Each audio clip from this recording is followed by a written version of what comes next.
우리 이사야 말씀을 계속 상고하며 은혜를 나누겠는데요, 오늘 읽었던 이사야 본문 이 65장은 지난 주일까지 우리가 살펴보았던 그 이사야 64장에 기록된 중보 기도에 하나님이 응답하시는 내용입니다.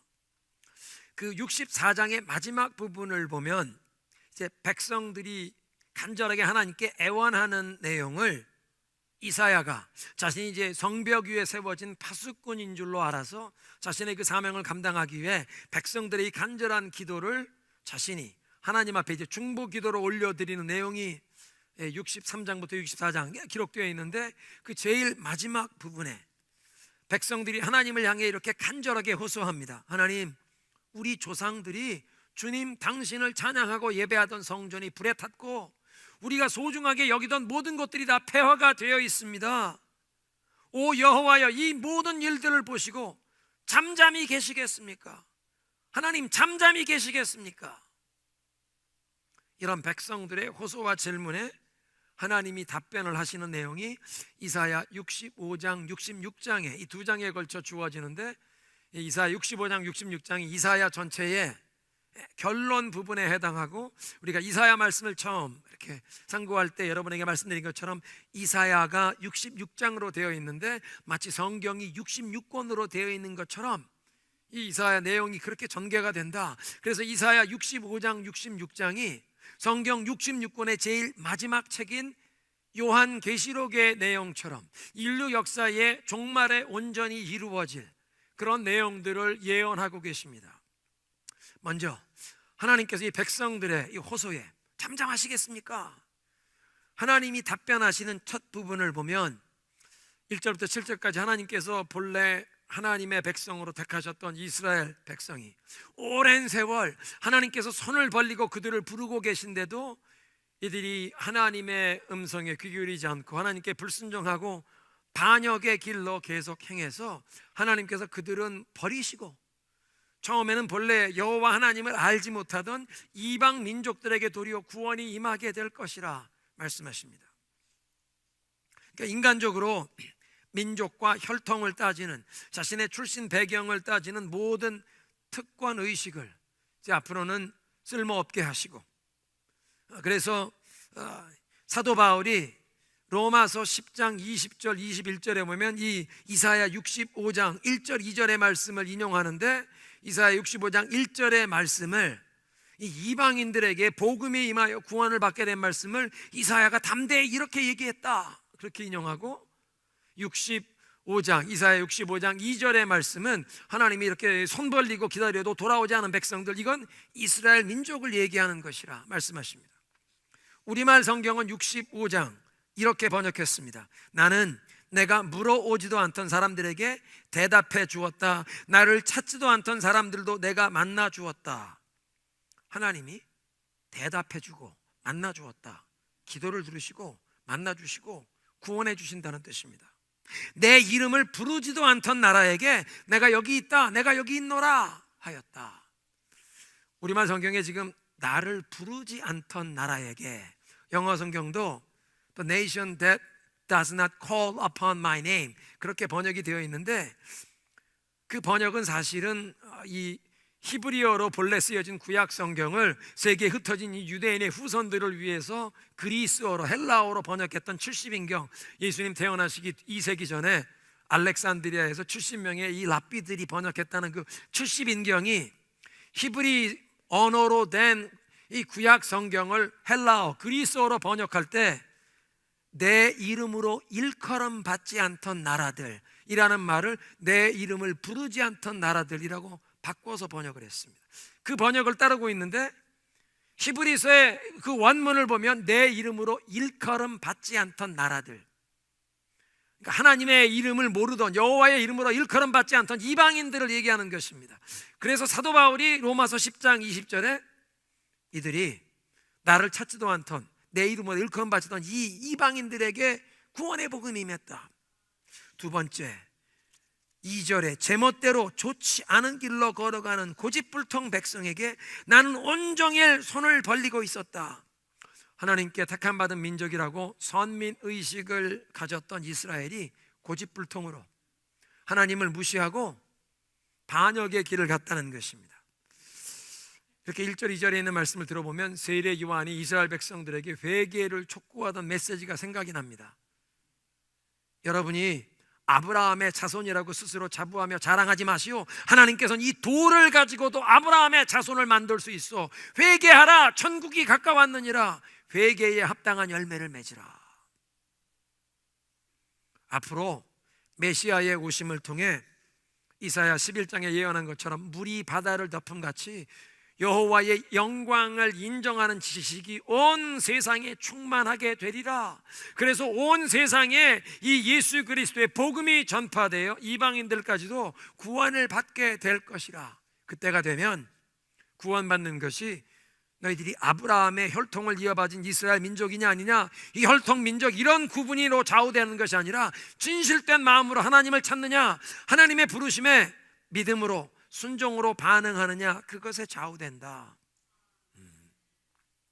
3절부터 5절은 본래 하나님께 택함 받았다는 이 이스라엘이 왜 버림받고 심판을 받게 되는지 구체적인 이유를 열거하십니다. 3절에 이 백성은 동산에서 우상에게 제사하며, 하나님께서는 하나님께 예배하는 것을 한 것으로 성전으로 성소로 정해 주셨습니다. 그런데 성전이 아니라 동산에서 바알에게, 하늘의 일월 성신에게, 해의 신, 달의 신, 별의 신에게 칠성님께 비나이다, 칠성님께 비나이다, 정한수를 떠놓고 뒷뜰에서 동산에서 아무나 자기들이 우상에게 제사하고 우상에게 숭배한다는 것입니다. 벽돌 제단 위에 분향하며, 하나님께 예배하는 제단은 사람의 어떤 연장으로 다듬는 것을 만들지 말라. 우상을 만들까 봐 그냥 자연석을 쌓아서 제단을 쌓든지 흙을 쌓든지, 아니면 하나님이 정하신 성전 안에 있는 제단은, 분향단이나 제단은 조각목, 아카시아 나무를 깎아서 만들고 금으로 그것을 쌓았습니다. 그리고 그것은 성전 안에만 있습니다. 근데 벽돌로 쌓은 분향단에서 분향한다는 것은 성전이 아닙니다. 각자 자기 집 뒷뜰에 달신, 칠성님께 벽돌로 제단을 쌓아놓고 거기서 분향을 한다.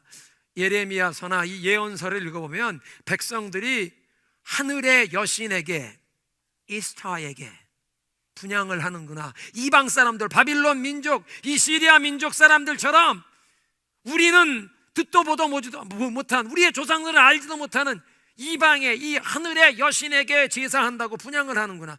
분향은 성전에서, 성소 안에서만 하는 것입니다. 그런데 뒷뜰에서 하늘의 일월 성신에게 빌고 벽돌 제단을 쌓아놓고 분향을 한다. 내 앞에서 늘 나를 분노하게 만드는 백성이다. 4절, 그들은 밤마다 무덤 사이로 다니면서 죽은 자의 영들에게 물어본다.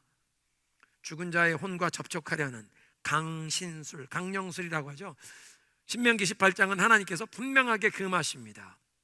너희들은 절대로 죽은 자의 영혼 접촉하려고 무당을, 영매를 찾아가지 말라. 죽은 자의 영을 사람은 접촉할 수 없습니다. 사람은 죽으면 바로 천국과 지옥이 나뉘고, 사람이 죽은 자의 영을 접촉하려고 할 땐 귀신이 나타나는 것입니다. 한이 많이 맺힌 고모님이 돌아가셔서 뭐 고모님의 한마치네 하니 귀신처럼 또 그건 없습니다.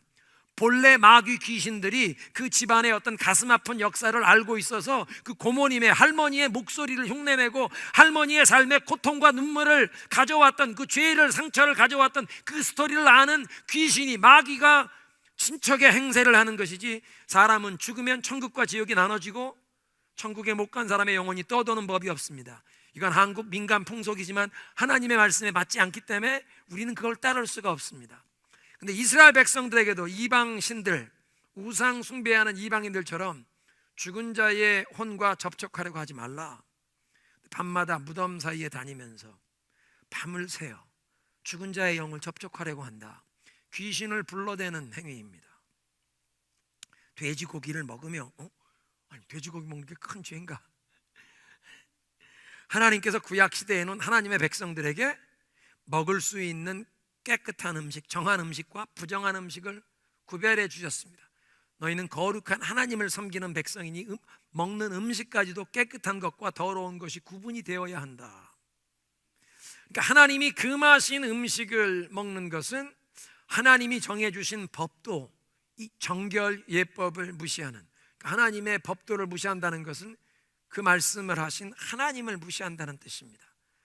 오늘날 우리는 예수 그리스도의 십자가의 그 제사로 말미암아 하나님이 정해 주셨던 그 모든 정결 예법에 요구하는 것이 예수님이 다 충족해 주시고, 이 정결 예법은 이제 그 유효 기간이 만료가 되어 무효가 되어서 이제는 우리가 돼지고기를 먹어도 상관이 없습니다. 그러나 이사야 선지자가 이 말씀을 기록할 때에는 하나님이 정해 주신 금지되는 음식과 먹을 수 있는 음식이 있는데, 그런 하나님의 법도를 무시한다는 것은 대놓고 하나님을 무시한다는 뜻입니다.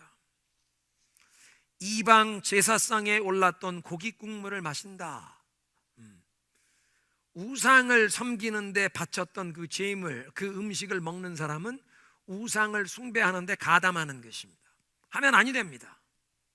5절, 그러면서도 그들은 다른 사람들에게 멀찍이 있어라, 나는 지금 이 신에게 제사를 드려서 신령한 능력이 임했으니 네가 가까이 와서 나를 만져서 부정타면 안 된다. 나는 지금 신령하다.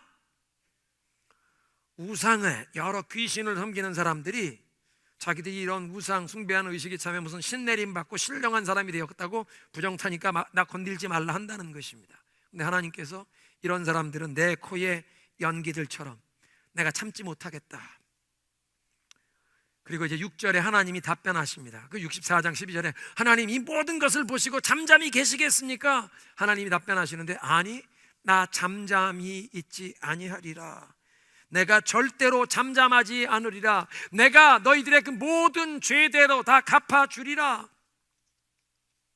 7절에 주님께서 말씀하신다. 산에서 분향하며 언덕에서, 모든 높은 곳에서, 하늘과 땅이 좀 이렇게 접촉이 되는 조금이라도 높은 언덕, 거기에 바알을 위한 제단을 쌓고, 우리 한국에도 그 전에 옛날에 시골 동네에 가면 마을 입구에 선앙당이 있었습니다. 그 고대 근동 지역에서도 선앙당이 있었는데 그 선앙당이 주로 높은 언덕, 몽고에 선교 여행을 가서 이렇게 지나가다 보면 몇 시간 어디를 방문 가야 되면 높은 언덕 지나가는 데마다 나무가 기둥이 하나 있고 거기에 뭐 돌로 쌓아놓고 막 깃발들이 붙어 있는데 그게 선앙당입니다. 몽고 사람들의 선앙당. 하늘과 땅이 접촉되는 그 높은 곳에 기둥을 세워놓고 그 깃발이 그게 기도문이 적혀 있어서 바람에 휘날리면 바람에 이 기도가 신에게까지 간다. 미신입니다. 그런데 하나님이 말씀하십니다. 산에서, 그렇게 언덕에서 이 우상들에게 제사를 하면 나를 모독한 죄악, 그 모든 조상의 죄악을 그들의 품에 갚아주리라. 하나님께서 우리들의 기도를 들으시고 응답하실 때는 항상 하나님께서 이미 정하신, 그리고 하나님의 백성들에게 계시하시고 알려주신 하나님이 정하신 영적인 법도, 그 도덕적인 그 원리 질서 안에서 답변을 하십니다. 그러니까 사람들의 그 모든 죄에 대해서 보응하실 것을 말씀하시는데, 이것은 인류 역사의 종말에 예수님께서 영광의 왕으로 재림하실 때 인류의 최후의 심판이 있을 것을 말씀하시는 것이지만, 또한 그 인류 역사의 종말에 예수님께서 재림하시면서 최후의 심판이 일어나기 전에도 우리 모든 사람들은 나 개인의 인생의 종말에 내 마지막 호흡을 내쉬고 숨을 거두면 하나님 앞에 가서 내 삶에 대해서 선과 악에 대한 모든 것에 심판을 받게 되어 있습니다. 예수 그리스도의 십자가의 공로를 의지하며 죄사함을 구한 백성들에게 이제 하나님의 은혜로 그 모든 죄사함을 받으면 하나님의 심판대 앞에 갔을 때 예수님께서 이 사람은 내게 속한 백성입니다, 의인으로 인정받고 이 심판을 면하게 하시는데, 예수 그리스도의 십자가의 공로를 의지함 없이 모든 인간은 개인적으로 자기의 삶이 끝날 때 개인적인 종말을 맞이하는 것입니다. 모두 하나님께서 갚아주시리라, 보응하시리라. 그런데 8절부터 10절은 이스라엘의 남은 자들을 구원하실 것을 말씀하십니다. 하나님의 백성 중에 남은 자들을 구원할 것이라. 이사야 5장에 보면 하나님께서 좋은 포도 품종을, 포도나무를 심었는데 이 포도원이 나쁜 열매, 들포도를 맺었다고, 이 이스라엘 민족을 아주 실망스러운 포도원이라고 비유로 말씀하십니다. 하나님께서 이집트에서 그 바로의 노예 생활하던 이 백성들을 불러내요. 40년 동안 광야 여정을 통해서 이 약속의 땅으로 인도해 들이시고 하나님이 보호하시고 이들을 키워주셨는데, 좋은 품종의 포도나무를 심어 포도원을 갖고 왔는데 들포도 같은 나쁜 열매를 맺었다. 하나님의 은혜에 보응한 것이 아니라 배은망덕하는, 반역하는 길로 갔다는 것입니다. 그런데 그 포도원의 나쁜 열매들 중에도 일부 약간의 좋은 열매가 있기에 하나님께서 이 포도원을 싹 쓸어버리는 것이 아니라, 이 이스라엘 민족을 다 멸망시키는 것이 아니라 그 중에 선한 자 일부를 구원하시는데, 8절에 주님께서 말씀하신다. 포도송이에 즙이 들어있으므로 사람들이 그걸 아예 없애지 말라. 그 안에 복된 것이 있다. 좋은 알갱이 몇에 즙이 있으면, 마찬가지로 내가 내 백성을 생각하여 이 백성을 다 멸하지 아니하리라. 야곱의 자손이 나오게 하고 유다의 자손이 일어나서 이 약속의 땅을 물려받게 하리라. 야곱은 북왕국 이스라엘의 그 10지파를 뜻하는 것이요, 유다는 남왕국 유다를 또 뜻하는 것입니다. 유다와 베냐민에 구성된 이 남왕국을 얘기하는 것입니다. 그런데 샤론 평야는 나를 찾는 내 백성이 양떼를 치는 목장이 되고 아골 골짜기는 소들이 쉬는 곳이 되리라. 이스라엘의 지도를 보면 샤론 평야는 서쪽으로 지중해에 가까운 쪽에 비옥한 농토입니다. 평야 지역입니다. 밸리의 평야 지역. 그런가 하면 이 아골 골짜기는 동쪽의 내륙의 척박한 땅입니다. 그런데 샤론이나 이 아골 골짜기나 다 하나님의 백성들이 이 양과 소를 키우는 목초지가 될 것이라. 그러니까 이 땅이 정말 적과 끓이로는 복된 땅이 되고, 야곱과 유다의 후손들 가운데 하나님이 남은 후손들을 일으키셔서 약속의 땅을 이어받게 하신다. 하나님이 이렇게 나의 종들이라고 부르는 사람들, 하나님께 반역하고 불순종해서 하나님이 이스라엘을 버린다고 하시는데, 그 중에서 적게 남은 the remnant, 남은 자들, 그들을 하나님이 내 백성이라고 부르십니다. 하나님이 내 백성이라고 부르는 이 남은 자들이 누구입니까? 10절에 보니까 나를 찾는 내 백성, my people who seek me, 나를 찾는. 그러니까 1절부터 10절까지는 내용을 종합해 보면 이제 민족과 혈통이 아니라, 우리는 아브라함의 후손이다, 민족과 혈통이 아니라 하나님을 찾는 사람을 하나님께서 내 백성이라, 내 종들이라고 인정하시고 그들에게 하나님의 택한 백성에게 약속하신 축복의 약속이 이루어지게 하리라 말씀하십니다. 그리고 이제 11절부터 하나님께 복 받을 사람들과 저주 받을 사람들을 구분하시고 대조적으로 말씀하십니다.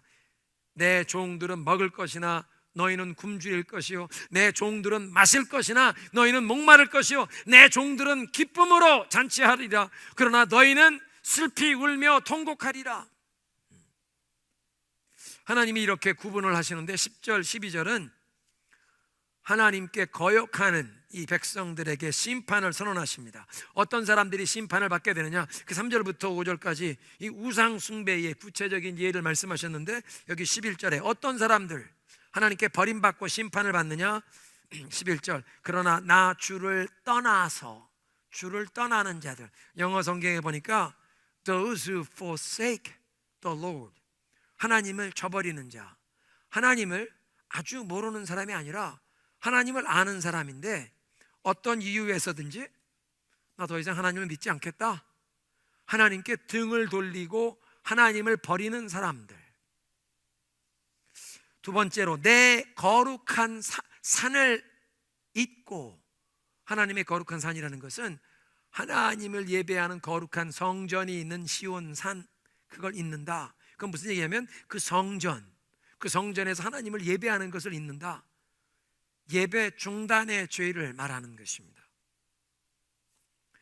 그 다음에 갓에게 상을 차리고 문희에게 섞은 술을 제물로 부어 바치는 자, 이 갓이라는 것은 행운의 신을 뜻하고 문희라는 것은 운명의 신을 뜻합니다. 행운의 신에게, 운명의 신에게 제사를 차려놓고 음식을 바치고 술을 따라 바치는 자들, 그 자들에게 하나님의 저주와 심판이 임한다. 이것이 이사야 선지자의 시대에만 일어나는 일이 아닙니다. 오늘날도 하나님을 전혀 모르는 게 아니고 교회를 출석하던 사람인데 어떤 이유 때문에 나 더 이상 하나님 믿지 않겠다, 하나님께 실망했다, 하나님께 등을 돌리고 하나님을 떠나는 사람들이 있습니다. 또 하나님의 거룩한 산을 잇는 사람들, 하나님을 예배하는 성전이 있는 시온산, 예배를 중단하는 사람들, 특별히 지난 코로나 팬데믹 3년 기간 동안 너무나 많은 사람들의 예배가 무너졌습니다. 집에서 비대면으로 온라인으로 예배 드리는 것도 이제 중단하고 예배를 전혀 드리지 않는 이런 안타까운 상황이 많습니다. 우리 모두 하나님께서 우리에게 이 예배를 회복시켜 주시기를 간절히 기도해야 할 줄로 믿습니다. 다시 한번 하나님을 기억하고 하나님을 예배하는 자리에 나아가야 한다는 것입니다. 나 하나님은 믿지만 난 교회는 안 다녀. 하나님을 믿으면서 교회를 다니지 않을 수가 없습니다. 왜냐하면 예수님께서 너희는 이렇게 기도하라. 하늘에 계신 우리 아버지여. 인간의 가장 기초적인 하나님께 나아가는 자세가 기도인데, 그 기도의 출발점이 하나님을 하늘에 계신 우리 아버지여, 하나님을 아버지라고 부르는 하나님의 자녀된 하나님의 가족들과 함께 하나님께 예배하고 하나님께 기도할 수 있다는 것입니다. 예배가 회복이 되어야 합니다. 세 번째로, 행운과 운명의 신을 찾는, 행운과 운명의 신에게 예물을 바치는 일은 지금 우리 주변에서도 유행하는 일입니다. 행운의 신, 미국 사람들이 럭, 여행을 바라면서 라러리, 복권을 사고 도박장에 가서 슬롯머신, 럭키 세븐, 행운을 찾는 것입니다. 무당을 불러다가 구슬하면서 액땜을 한다. 배드럭은 물러가고 굿럭이 오기를 바라는 것도 행운의 신을 찾는 것입니다. 사업이 번창하기를 바라면서 돼지 머리를 올려놓고 고사 지내는 것, 배드럭은 물러가고 굿럭을 불러대는, 그게 럭, 행운의 신을 오늘날도 찾는 것입니다. 운명의 신, 사주, 팔자, 관상을 보고 점쟁이를 찾아가서 날짜를 받아오는, 우리 애들 결혼시켜야 되는데 어떤 날이 좋은 날인가 받아와야 된다. 예수 믿는 사람들은 사주, 팔자, 관상, 날짜와 상관이 없습니다. 하늘과 땅을 창조하신 하나님을 예수 그리스도의 이름으로 예배하며 하나님의 복을 받아 누리는 줄로 믿습니다. 예수 믿는 사람들은 절대로 점쟁이 찾아갈 필요가 없습니다. 예수 믿는 사람들은 신문에 오늘의 운세를 읽어볼 필요도 없습니다. 그날 성경을 읽으시면 됩니다.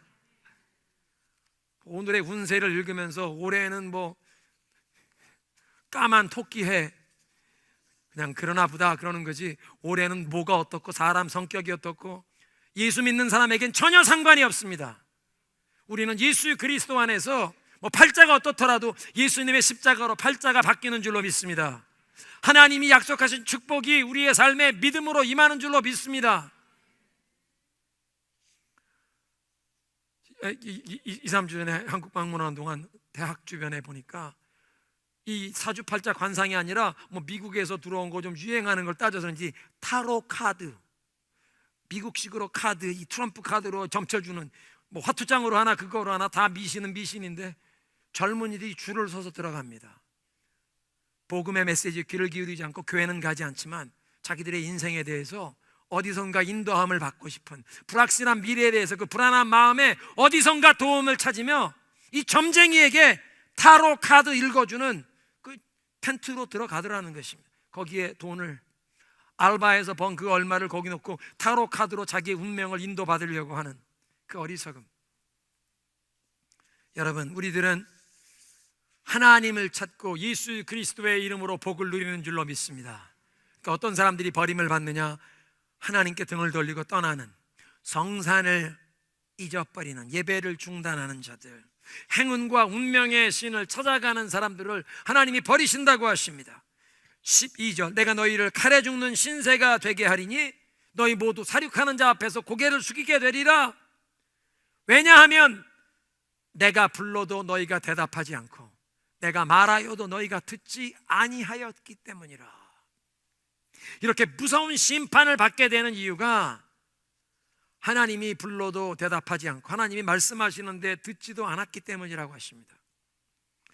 이 2절에서 보면 하나님께서 이 이스라엘과의 관계에서 정말 마음이 막 답답한, 막 분통이 터질 답답함, 프러스트레이션을 표현하시는데, 내가 온종일 이 고집불통으로 악한 길로 가는 사람들에게 내가 두 팔을 벌리고 내가 여기 있노라, 내가 여기 있노라 해왔다.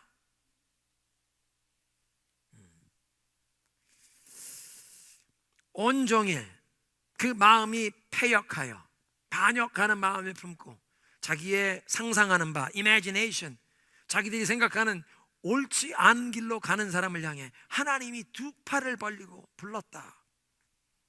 그런데 하나님이 불러도 대답하지도 않고, 하나님이 말씀하시는데 듣지도 아니하기에 하나님이 그들을 이제 심판하신다고 하시는데, 하나님의 말씀을 듣지 않고 하나님이 부르시는데 대답도 않는 것은 하나님을 무시하는 행위입니다. 또 저들이 그래서 하나님 눈앞에서 악을 행하며 하나님이 싫어하는 일을 선택했다, 하나님을 거역하고 공개적으로 노골적으로 일부러 하나님이 싫어하는 일을 공개적으로 일부러 선택하며 한다. 요즘 현대 문화에 가장 큰 타락이 나타나는 영역이 성적인 분야입니다. 동성애, 트랜스젠더 이런 것들을 이제 막 어린 아이들에게까지도 주입하려고 하는 상황인데, 동성애, 이 트랜스젠더, 나는 이런 성적인 성향을 가지고 태어났으니 나는 이런 사람입니다 라고 얘기하는 것은 우리를 창조하신 하나님, 그 창조주를 인정하고 하나님이 세우신 창조 질서에 순복하는 것이 아니라 자기가 느끼는 그 성적 취향, 이 섹스를 절대적인 것으로, 우상으로 만드는 것입니다. 인간은 내가 누구인가를 우리를 창조하신 조물주 하나님과의 관계 속에서 하나님이 나를 누구라고 부르시는지 그것이 우리의 정체성이 되어야 합니다. 그분이 창조주이시고 우리는 그의 만드신 피조물이기 때문에 하나님과의 관계에서 조물주 하나님이 너는 남자라, 너는 여자라, 하나님이 정하시는 대로 그것이 우리의 정체성입니다. 너는 나의 사랑받는 자녀라. 세상 사람들이 아무리 비난하고 나의 지금 눈앞에 보이는 나의 이 행동이 부족하고 허물된 모습이 많아도 하나님이 너는 나의 사랑받는 자녀라고 하면 그것이 나의 정체성인 줄 알고 붙들고, 그 정체성, 나의 그 신분에 걸맞게 우리의 삶이 바뀔 수 있는 줄로 믿습니다. 그런데 내가 느끼는 어떤 이 성적인 취향, 이것이 비도덕적이고 생물학적으로도 이것은 자연계를 보아도 자연스럽지 않은 것인데, 나는 이런 사람이다, 이런 성향을 가졌으니 이게 나의 정체성이다, 나는 게이입니다. 그것은 섹스를 절대화하고 섹스를 하나님처럼 우상으로 만드는 것입니다. 당신이 비록 그런 성향을 가졌더라도 예수 그리스도의 십자가의 능력으로 자유함을 얻을 수 있습니다. 건강해질 수 있습니다. 한 남자와 한 여자가 가정을 이루는 것을 하나님이 만드신, 창조하신 우리 인간 사회의 가정의 원리이기에 당신 자유함을 얻고 힐링을 받고 치유함을 얻고 건강한 정상적인 가정을 이룰 수 있습니다. 그것이 복음의 메시지입니다. 그런데 이렇게 자기의 정체성 부분에서 하나님의 창조주 되심에 순복하기를 거부하는 것 외에도 하나님이 불러도 대답하지 않고 하나님이 말씀하시는데도 듣지 않는 경우가 있습니다. 어떤 경우? 우리가 우리 주변의 그 어떤 일, 하나님 위에 그 어떤 일에 너무 분주하게 몰입이 되어 그거에만 쫓아가느라 마음이 다 거기에 쏠려 있으면 하나님이 말씀하시는데도 듣지도 못합니다. 하나님이 아닌 세상의 그 어떤 것에 우리가 몰입이 되어 거기에 빨려 들어가서 하나님이 우리를 부르시는데, 우리에게 말씀하시는데 하나님의 음성도 듣지 못하고 있다면 이것은 우상이 된 것입니다. 그리고 하나님께서는 당신의 사랑하는 백성들이 이제 하나님의 음성을 들을 수 있도록 환난과 고통의 메가폰, 확성기를 통해 우리의 영혼을 깨우십니다. C.S. 루이스가 그런 말을 했죠. Pain is God's megaphone. 고통과 환난을 통해 우리의 이 영적으로 잠든 영혼을 흔들어 깨우십니다. 깨어나라, 네가 살아갈 길은 바로 이 길이다. 하나님의 음성을 들을 수 있도록 고통을, 환난을 통해 깨우신다는 것입니다. 이 1절 그 2절에 있는 말씀을 보면 하나님과 사람들의 관계가 마치 숨바꼭질, 술래잡기, hide and seek 하는 것 같습니다. 누구는 숨고, 그럼 과연 누가 숨고 누가 찾고 있습니까? 사람들이 하나님을 부지런히 찾으며 하나님 안에서 축복과 생명의 길을 찾는 것입니까? 2절을 보니까 하나님께서 나는 온종일 그 마음이 패역한, 마음이 완고한, 거역하는 백성들에게 두 팔을 벌리고 나에게 오라고 부르고 있었다. 하나님이 찾으십니다. 수고하고 무거운 짐진 자들아 다 내게로 오라. 내가 너희를 편히 쉬게 하리라. 너의 그 모든 인생의 무거운 짐을, 걱정과 근심, 염려를, 너의 상처와 아픔을, 너의 죄의 짐을 다 나에게 가지고 오라. 주인이 손을 벌리고 부르고 계시는데 백성들이 하나님의 음성을 듣지 못하고, 듣지 않고 그냥 자기의 죄 가운데 계속 행한다는 것입니다. 여러분, 혹시 우리도 이 현대인의 분주한 생활의 리듬 가운데 예수님께서 우리를 향해 두 팔 벌리고 우리를 부르고 계신데 혹시 그 음성을 듣지 못하시고 한 주간을 살아오지 않으셨습니까? 오늘 이 예배에 참석하신 여러분, 이 메시지를 들으시는 모든 분들은 이제부터, 오늘부터라도 우리를 부르시는 주님의 음성에 귀 기울이며 믿음과 순종으로 반응해야 할 줄로 믿습니다. 13절 14절에 하나님께서 내 종들은 먹을 것이나 너희는 굶주릴 것이요, 내 종들은 마실 것이나 너희는 목마를 것이요, 내 종들은 기쁨으로 잔치하지만 너희들은 밖에서 슬피 울며 통곡하리라. 내 종들은 하나님이 예비하신 어린 양의 혼인 잔치에 들어가는데 버림받을 자들, 심판을 받게 될 자들은 밖에서 슬피 울며 통곡할 것을 말씀하십니다. 누가 어린 양의 혼인 잔치에 들어가게 됩니까? 요한계시록 3장 20절에 예수님 말씀하십니다. 보라, 내가 문 밖에 서서 문을 두드리노니 누구든지 내 음성을 듣고 그 문을 열면 내가 그에게로 들어가 그와 더불어 먹고 마시고 그는 나와 더불어 먹으리라.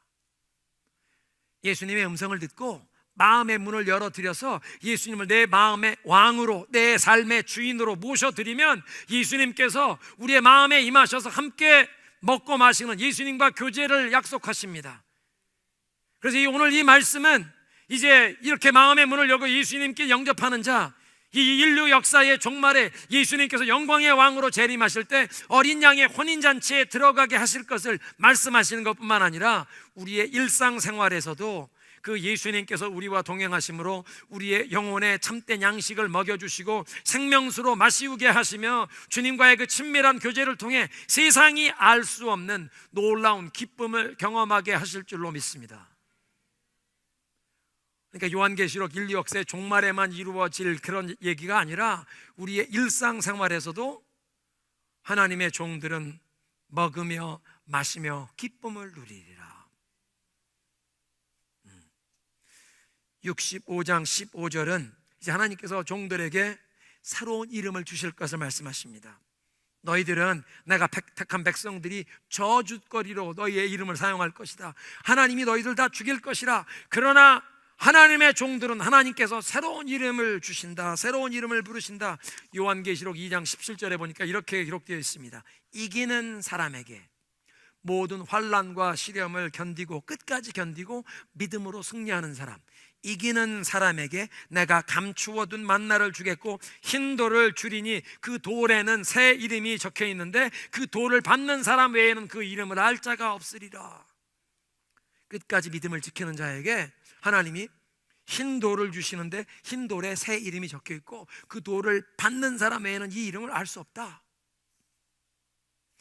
요한계시록 3장 12절에 이렇게 말씀하십니다. 이기는 사람 내가 하나님의 성전에 기둥이 되게 하리니 그들이 다시는 성전을 떠나지 아니하리라. 나는 내 하나님의 이름과 또 하나님의 도시 곧 하늘에서 하나님께로부터 내려오는 그 새 예루살렘의 이름과 또 나의 새 이름을 그 사람의 몸에 써주리라. 예수님께서 이름을 이 하나님의 택한 백성에게 친히 사람에게 기록해 주시는데 하나님의 이름과 하나님의 도성 새 예루살렘의 이름과 그리스도의 그 새 이름을 기록해 주신다. 이마에, 마음에 기록해 주신다. 그리고 이제 마지막 16절 진리의 하나님의 이름으로 축복을 선포하게 될 것을 말씀하십니다. 땅에서 복을 비는 사람들은 진리이신 하나님을 두고 빌며, 땅에서 맹세하는 사람도 진리이신 하나님의 이 이름을 부르며 맹세하게 될 것이라. 진리이신 하나님. 영어 성경에 킹 제임스 버전은 The God of Truth, 진리의 하나님이라고 번역했는데, 진리이신 하나님, 진리의 하나님. 왜? 하나님은 항상 진실되게 진리를 말씀하시고 하나님 말씀하신 약속을 반드시 이행하시는 분이시기에, 신실하신 분이시기에 하나님은 진리의 하나님이 되십니다. 그런데 오늘 이 성경 본문에 진리이신 하나님, 진리의 하나님, 이것의 이 원문 이 이사야가 기록된 히브리어를 보면 그 원문의 진리라는 말은 아멘입니다. 아멘. 아멘의 하나님의 이름으로 축복을 서원하고 아멘의 하나님의 이름으로 맹세를 하게 되리라. 이게 무슨 뜻입니까? 누가 아멘의 하나님이십니까?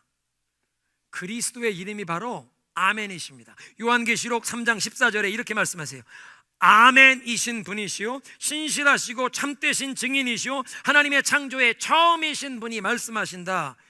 These are the words of Amen, the faithful and true witness, the ruler of all God's creation. 하나님의 그 모든 창조물의 으뜸, 통치자, 그건 예수 그리스도십니다. 그분의 이름이 아멘, the true and faithful witness, 하나님의 신실하고 충성된 증인. 하나님이 어떠신 분인가를 진실하게 증거하신 분. 근데 그분의 이름이 아멘이라. 여러분, 복음서를 읽다 보면 예수님께서 어떤 말씀을 강조하실 때 진실로 진실로 너희에게 말하노니, 영어 성경 번역엔 Truly, truly I say unto you, 그렇게 번역되어 있는데 그 말, 이 헬라어 원문이 아멘, 아멘, 내가 말한다, 아멘으로 말한다, 진실되게 말한다는 것입니다. 근데 예수 그리스도의 이름이 바로 아멘이십니다. 그리고 더 감사한 것은 고린도후서 1장 20절에 하나님의 모든 약속이 그리스도 예수 안에서 우리에게 예스와 아멘이 되느니라. 하나님의 모든 약속이 예수 그리스도 안에서 우리에게 예스와 아멘이 되는 줄로 믿으시기 바랍니다. 그러니까 이제 하나님의 백성들 새 이름을 주시는데 아멘이신 그리스도의 이름으로 축복을 선포하며 그 축복을 누리며 살게 하신다. 오늘 말씀을 정리하겠습니다. 백성들이 하나님, 우리가 이렇게 고통을 당하는 이 모습 보시고 하나님 잠잠히 계시겠습니까? 하나님께 호소하고 질문하는데 하나님이 답변을 주십니다. 하나님께 본래 택함을 받았던 이스라엘은 하나님이 오랫동안 두 팔 벌리고 부르시는데도 불순종하고 계속 거역하기에 그들은 버림받고, 처음엔 하나님의 이름으로 일컬음 받지도 못하던 이방인들에게 구원의 복음이 전해질 것이라. 물이 바다 덮음같이 하나님의 영광을 인정하는 지식이 온 세상에 충만하게 되리라. 예수 그리스도의 복음이 땅끝까지 전파되어 이젠 민족과 혈통, 한 사람의 출신 배경 그런 것을 따지는 것이 아니라 참된 마음으로 하나님을 찾는지, 하나님의 부르심에 믿음으로 순종으로 응답하는지에 따라 구원이 정해지는 것이라. 그런데 하나님께서 이스라엘을 전부 다 멸하시는 것이 아니라, 그 실망스러운 포도원을 완전히 다 멸하시는 것이 아니라 그 중에 좋은 열매를 맺은 그 소수 남은 자들을 구원하시는데, 누가 남은 자입니까? 내 이름을 부르는, 나를 찾는 내 백성, 주님의 얼굴을 구하며 주님을 찾는 자들을 내 백성이라고 부르시고, 그들에게 하나님의 택함받은 백성에게 약속하신 그 축복이 이루어지게 하신다고 말씀하십니다. 하나님이 복받을 자와 저주받을 자들을 구분하시고 대조시키시는데, 내 종은 먹을 것이나 너는 굶주릴 것이요, 내 종은 마실 것이나 너는 목마를 것이요, 내 종은 기뻐할 것이나 너는 밖에서 슬피 울며 통곡하리라. 어떤 사람들이 이렇게 저주받고 버림받는 사람들이니까 하나님을 저버리는 자, 하나님께 등을 돌리는 자. 인생에 어떤 일을 만나도 절대 하나님을 저버리지 마십시오. 예배를 중단하지 마시기 바랍니다. 운명과 행운을 찾는 것이 아니라 우리는 하나님을 찾아야 할 줄로 믿습니다. 하나님이 부르는데도 대답하지도 않고 하나님의 말씀에 귀를 기울이지 아니하였기에 하나님이 그들을 심판에 던져버린다고 하십니다. 그런데 이제 주님께 집중하고 주님의 음성에 귀를 기울이면 주님께서 역사의 종말 마지막 날 어린 양의 혼인잔치에 들어가는 기쁨과 축복을 누리게 하실 뿐만 아니라 오늘 우리의 일상생활에서 내 종은 먹으리라 마시리라 기쁨을 누리리라 주님이 주시는 생명의 떡 생명수를 먹고 마시며 예수님과 교통하면서 세상이 줄 수 없는 세상이 알 수 없는 그래서 세상이 흔들 수도 없고 세상이 빼앗아갈 수도 없는 참된 기쁨을 누리게 하실 줄로 믿습니다. 새 이름을 주신다고 말씀하십니다. 아멘이신 그리스도의 이름으로 하나님의 모든 축복이 우리의 삶에 예스가 되고 아멘이 되는 것을 입술로 선포하며 그 하나님의 약속이 우리의 삶에 이루어지는 것을 경험하며 살아가게 하실 줄로 믿습니다. 오늘 이 예배를 들으시며 이 메시지를 듣는 여러분 모두 혹시 예수님께서 여러분을 향해 두 팔 벌리고 부르고 계신데 여러분 일상생활에 무엇 때문에 눈앞에 보이는 무엇에 너무 분주하여 그것에 몰두하면서 몰입하면서 예수님이 부르시는 음성을 혹시 듣지 못하고 살아오지 않으셨습니까? 그렇게 우리가 어리석게 살아왔다면 주님 앞에 이걸 뉘우칩시다. 주님, 오늘 이 시간부터라도 주님의 음성에 귀를 기울이겠습니다. 하나님의 말씀에 믿음으로 순종으로 반응하여 하나님이 말씀하시는 하나님이 먹여주시고 생명의 떡 생명수를 우리의 영의 참된 양식을 먹게 하시고 우리 영혼의 참된 만족을 느끼는 그 생명수로 마시우게 하시며 하나님과 교통하며 세상이 줄 수 없는 그 기쁨을 누리는 그 삶을 나도 누리게 하옵소서. 예수 그리스도의 이름으로 나의 삶에 하나님의 그 모든 약속이 예스가 되고 아멘이 되는 것을 내 입술로 선포하며 나의 삶 우리 가정이 경험하게 하옵소서.